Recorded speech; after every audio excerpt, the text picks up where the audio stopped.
Today is Doctors' Day.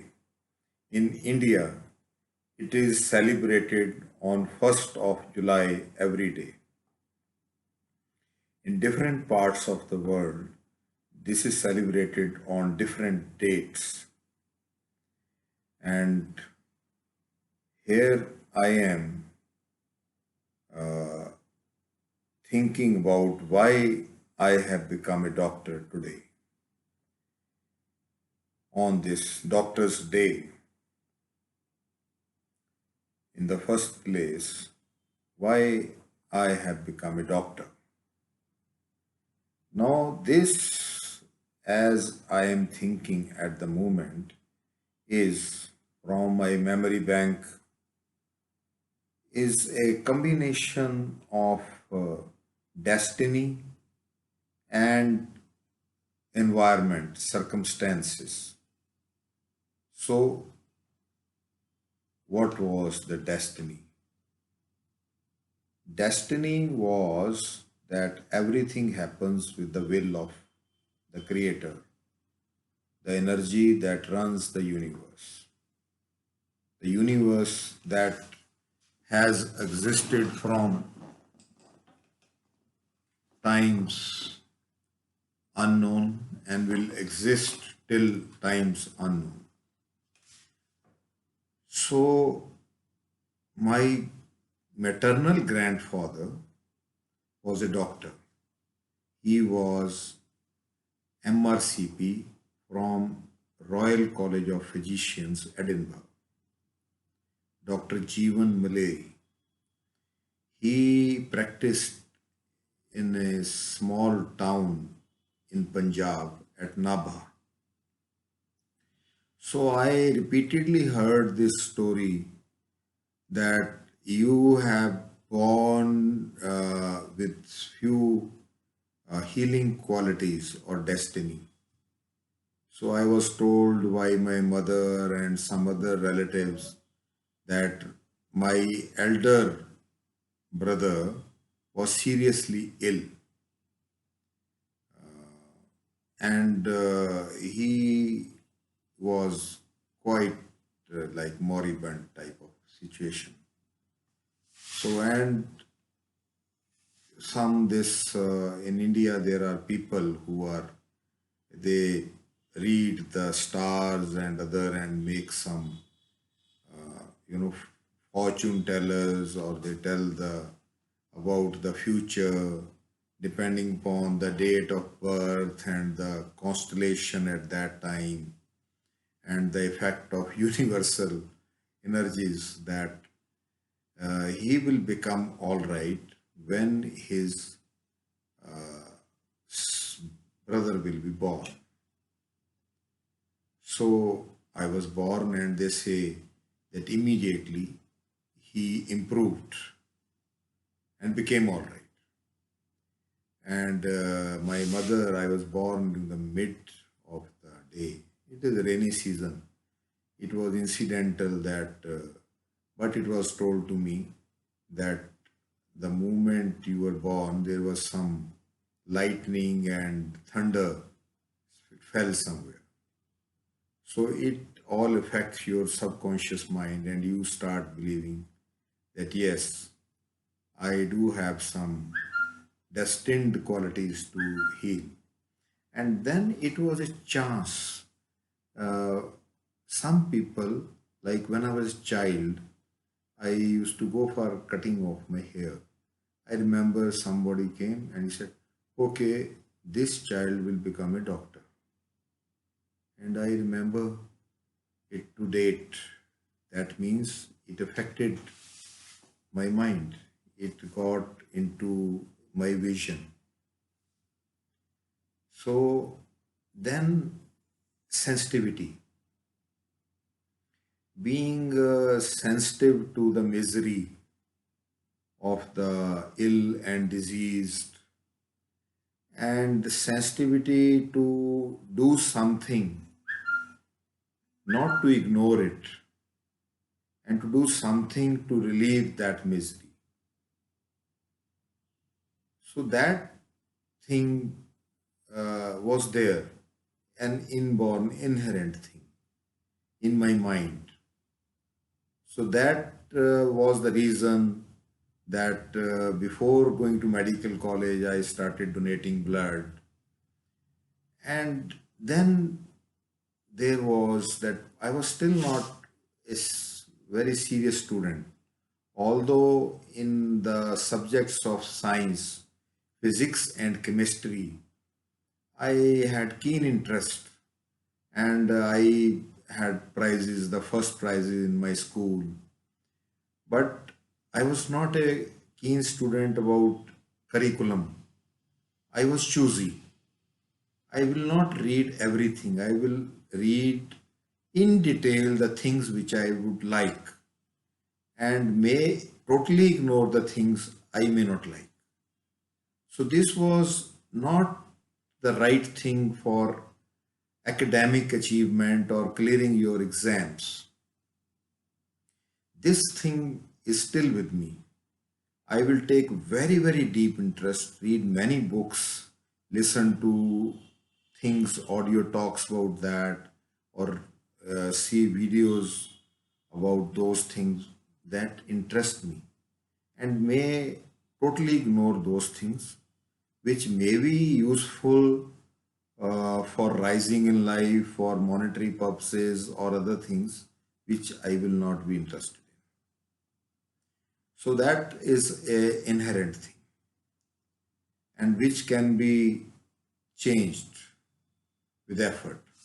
But the thing that when I was not a serious student, uh, that uh, you know jolted my mind was that my source of love, affection, and care, which was my mother, because I was very, very deeply attached to her, to the like from waking up to the whole day. I will be, when I will go to school or play, that's a different matter. But I will be a sort of the only one in my family, in our, among my brothers, and uh, that who will be with her in the daily household works like, uh, you know, purchasing, going to market to purchase vegetables, to fetch milk, to go to the milk dairy and choose the buffalo and get the milk and walk back. At that time, the hard coal was used to make stove. So I'll make a stove and put it inside the home when the smoke, offensive smoke, goes away. And like that, the kerosene stove, I will make it working, cut vegetables and cookings and putting clothes for drying up, bringing those back. I was very well, with her. Going to the market, she will take me to the market to purchase, clothes for her. So I will hold her. She will hold my finger, or I will hold my finger, her finger, and we'll be going to markets. And she will ask me which clothes should I buy. And like that, I was deeply attached to her, the only one really attached to her, not my elder brother. The younger was small. So that she came out from the bathroom and she was disturbed. I was in the room and she came out and told me, because I was a small baby only in the 10 plus 1. And she said, I have got felt a type of knot in my breast. Would you please feel it? So I was a baby and still I was reluctant to feel it, but she said, okay, feel it. Yes, mom, there is a knot. And then at that time, during those days, there was no FNAC or mammography.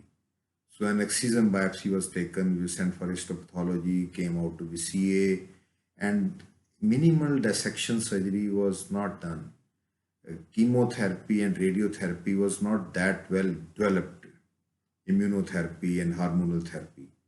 So she was in Christian Medical College and Hospital, submitted to radical mastectomy, maybe extended radical mastectomy. And then I used to go with her. There was a radiotherapy department at that place. It was called American Hospital, and there was a radiotherapy department. And she was going for radiotherapy. There was no chemotherapy at that time.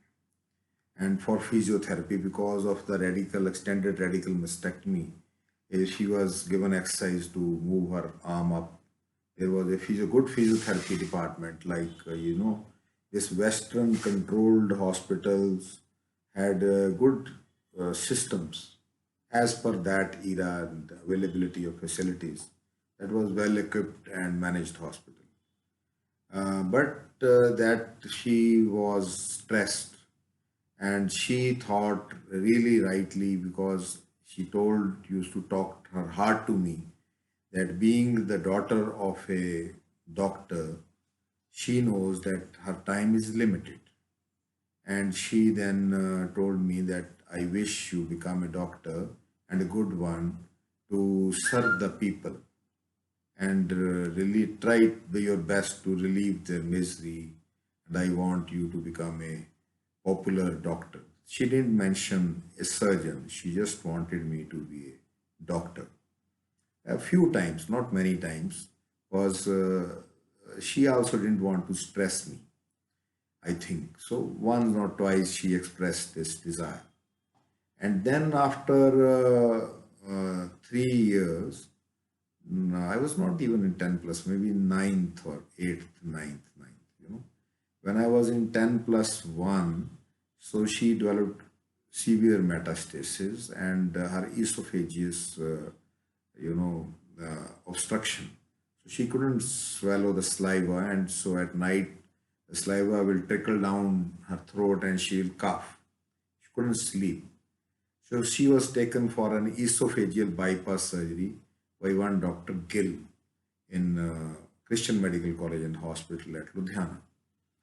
And before that, in the morning, she talked to me, and she could,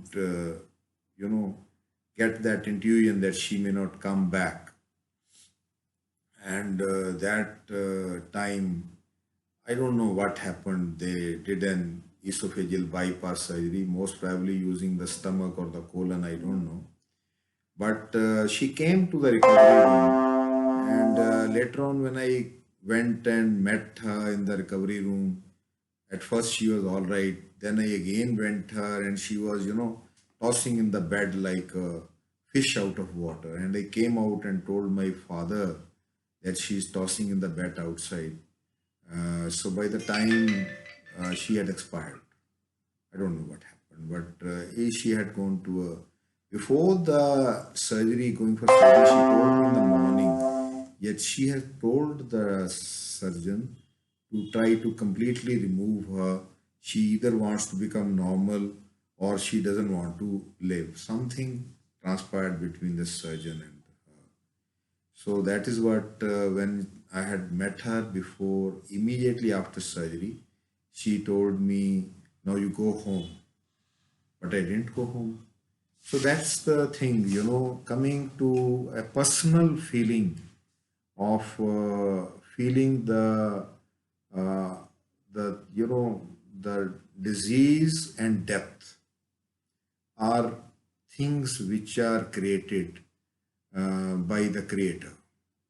Everything which is created is there for some time, whether it's a organism, or even I think the stars and galaxies and groups of galaxies, and maybe even the elements, they may change into energy sometime or make entirely another form.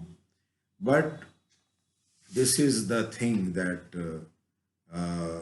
that feeling, I think, that occupies the subconscious mind. So that is there. I had read somewhere that to be a good doctor, or to be, say, like I'm a surgeon, I'm always thinking of what to be like a surgeon, and to be like a good doctor, like a have to understand a patient comes and says, okay, he has got headache. If the doctor has not had headache, experienced headache, then the doctor will not understand what the patient is saying. So these personal feeling of uh, a first hand feeling of my mother, and then that this line does to an extent helps in relieving the disease and misery, and extends life, makes one workable. Although there is never a limit to development of science, there will never be a limit. New and new science, new and new methods will keep on coming, and we should keep on striving towards that, because only then we will go to new, better destinations. So, on Doctor's Day, this I share that why I have become a doctor. I hope you like it. Thank you very much. Bye bye.